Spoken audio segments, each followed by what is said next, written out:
इस वीडियो में मैं आपको वो 5 सिम्पटम्स बताने जा रही हूँ जो कि अगर आप में पाए जा रहे हैं, 9वां महीना आप समझती हैं कि आपका बिल्कुल ख़त्म होने जा रहा है और इन 5 सिम्पटम्स में से कोई सिम्पटम्स आप में है, तो इसका मतलब है कि इस हफ्ते के अंदर-अंदर आपकी डिलीवरी हो जाएगी और अगर इस हफ्ते में नहीं होती तो विदिन 10 डेज़ आपकी डिलीवरी एक्सपेक्टेड है। मैं हूँ डॉक्टर सादिया मुमताज़ और आप देख रहे हैं गायनी टॉक्स। सबसे पहला साइन और सिम्पटम ये है कि आपको एकदम से आपको भूख लगने लग जाती है, आपका जो सांस है वो बहाल हो जाता है क्योंकि बेबी जो है वो नीचे आ जाता है। जब बेबी नीचे आता है तो आपके एक तो स्टमक से प्रेशर रिलीज होता है और एक आपके लंग्स पर से प्रेशर रिलीज होता है और इन दोनों ऑर्गन्स पे जो 9 माह से उस बच्चे का प्रेशर पड़ रहा होता है तो आपको एकदम से रिलीव महसूस होता है। आपने पिछले 2-3 माह में बहुत टिप्स कर ली, बहुत एक्सरसाइजेस कर ली, बहुत पॉस्चर चेंजेस कर लिए, लेकिन ऑब्वियसली ये वो प्रेशर है जो थ्रू आउट रहता है।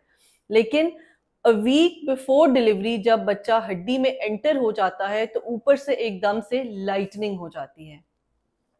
आपने देखा है कि जब इस वीक में आप डॉक्टर के पास जाती हैं और वो आपकी बेबी को पैल्पेट करती हैं, तो वो उनको उनका हाथ बहुत नीचे तक चला जाता है और वो इसी वजह से चला जाता है कि ऊपर से ब्रेस्ट के नीचे का जो एरिया है वो खाली हो जाता है और बेबी की ट्रैवलिंग जो है टुवर्ड्स पेल्विस हो चुकी होती है। सो ये तो एक बहुत ही इम्पोर्टेंट और बहुत ऑब्वियस साइन है जो आपको ये बता देगा कि अब आपकी डिलीवरी इमिनेंट है। सेकेंड साइन ये है कि आपकी जो ब्रेस्ट है कई दफ़ा उसमें से मिल्क की सिक्रीशन शुरू हो जाती है। आपका जो क्लोस्ट्रम है वो निकलना शुरू हो जाता है, आपको पानी की तरह का डिस्चार्ज होना शुरू हो जाता है। सो एक नेचुरली आपकी बॉडी जो है वो प्रिपेयर हो रही होती है for the arrival of the baby to for the welcoming of the baby. Although ये 100% खवातीन में नहीं होता, लेकिन 80% खवातीन में डिलीवरी से कम अज़ कम 1 हफ्ते पहले थोड़ा बहुत हल्का-फुल्का ब्रेस्ट डिस्चार्ज होना शुरू हो जाता है। तो जैसे कि मैंने बताया कि फर्स्ट जो सिम्पटम था वो लाइटनिंग था। जो अगला सिम्पटम है वो है प्रेशर और वो प्रेशर कहाँ है? लोअर पार्ट पे। ज़ाहिर है जब बच्चा ऊपर से नीचे की तरफ चला गया है, ऊपर से जगह खाली हो गई है लेकिन नीचे चला गया है, तो अब प्रेशर जो है वो नीचे ज़्यादा पड़ना शुरू हो जाता है। आपके जो ब्लैडर है उस पे ज़्यादा प्रेशर आने लग जाता है, आपको आपको ऐसे लगता है कि आपको बार-बार यूरिन आ रहा है।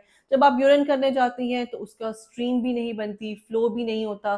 थोड़ा बहुत यूरिन करके अब आपको लगता है कि यूरिन तो अब कर लिया है, लेकिन अभी आप शायद वापस ही जाती हैं तो आपको दोबारा अर्ज महसूस होना शुरू हो जाती है और this is all because of the pressure. क्योंकि बच्चे का हेड जो है जब वो नीचे जा रहा है तो वो ब्लैडर पे भी प्रेशर डालता है और साथ ही साथ कुछ खवातीन को साथ में डायरिया शुरू हो जाता है। माइल्ड सा डायरिया होता है, वो कोई बहुत ज़्यादा ये नहीं है कि उसके लिए आपको ट्रीटमेंट लेना पड़े। वो भी सिर्फ़ इस वजह से क्योंकि स्मूथ मसल्स जो हैं, आपकी बॉडी के मसल्स में जो कंट्रैक्शंस आना शुरू होती हैं टू अकोमोडेट द बेबी, ताकि बेबी जो है अपनी नॉर्मल डिलीवरी के लिए उस पोज़ीशनिंग को अडॉप्ट कर चुका है और उसके आस-पास के ऑर्गन्स जो हैं अब उसको सपोर्ट कर रहे हैं, उसके लिए तैयार हो रहे हैं कि अब डिलीवरी इमिनेंट है।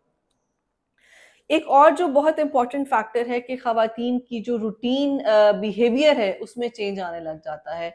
ये एक बहुत नेचुरल सी बात है, लेकिन ये 100% खवातीन में नहीं होता कि वो अपने घर को रीडू करने लग जाती हैं।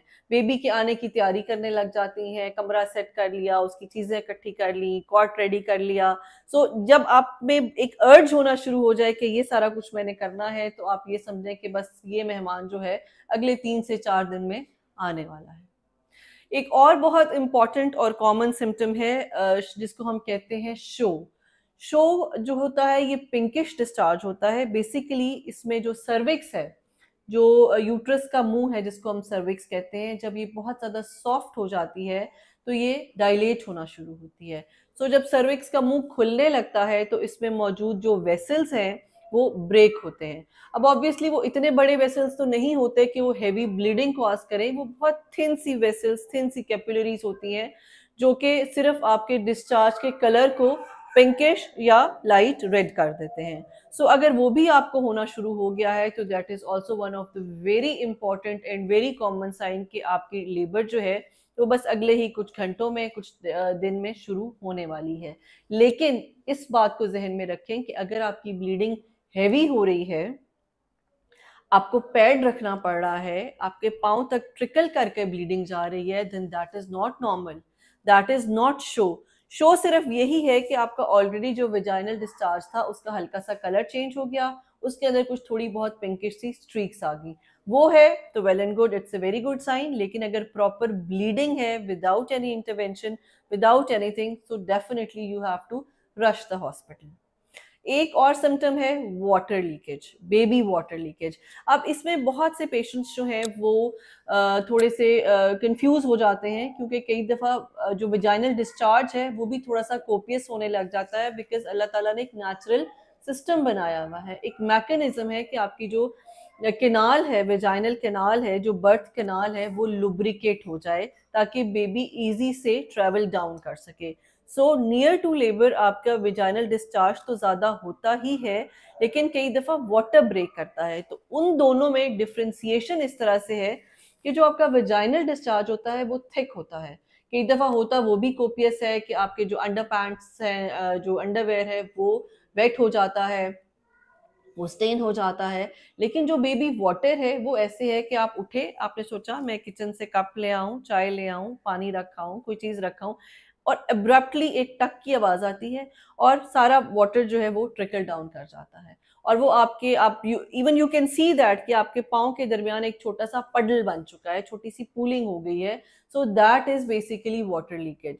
सो अगर ऐसा है तो फिर आप वेट नहीं करेंगे कि विद इन 1 वीक जो है मेरी डिलीवरी होनी है तो मैं घर पे रहूं। No, at this point you have to immediately contact your doctor, या आपने अपनी जो है वो चीज़ें, जो कि मैं हमेशा कहती हूँ कि जब 9th मंथ स्टार्ट हो गया है तो अपना सब कुछ रेडी रखें, फाइल गाड़ी में रखें, बेबी बैग गाड़ी में रखें, और जब ये प्रॉब्लम हुआ है तो फिर आपने वेट नहीं करना, straight away you have to land in the labour room और इमरजेंसी, गायनी इमरजेंसी, जो भी आपका हॉस्पिटल डॉक्टर प्रोटोकॉल है आपने उसको फॉलो करना है, आपने जाना है।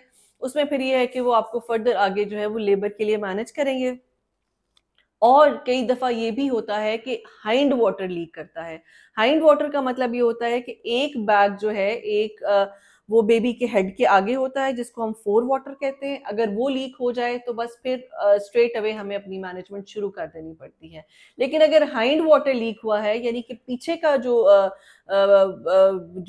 पॉकेट थी वो लीक हुई है, तो फिर हम वेट कर सकते हैं कि नेचुरली जो है पेन्स आना शुरू हो जाए, प्रोस्टिन जो है, नेचुरल प्रोस्टाग्लैंडिन्स जो है वो रिलीज होना शुरू हो जाए। But that all depends upon the baby situation. खैर वो तो सारी अब हमारी लेबर की मैनेजमेंट चली जाएगी, लेकिन ये जो पॉइंट्स जो मैंने आपको बताए हैं ये वो सिम्टम्स हैं कि अगर आपको आ रहे हैं तो that means the baby is coming soon. Thank you.